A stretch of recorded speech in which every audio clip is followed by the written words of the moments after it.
नवीन वर्ष गुरुवारी सुरू होतंय.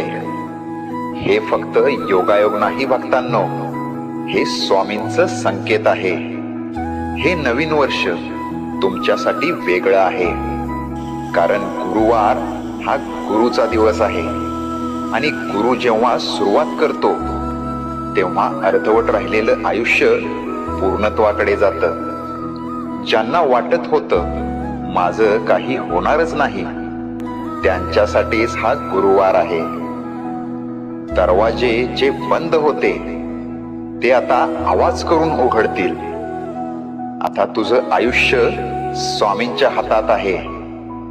फक्त एक गोष्ट कर, मन साफ ठेव आणि श्रद्धा घट्ट ठेव, कारण नवीन वर्ष गुरुवारी सुरू होतंय आणि गुरुवार कधी रिकामा जात नाही.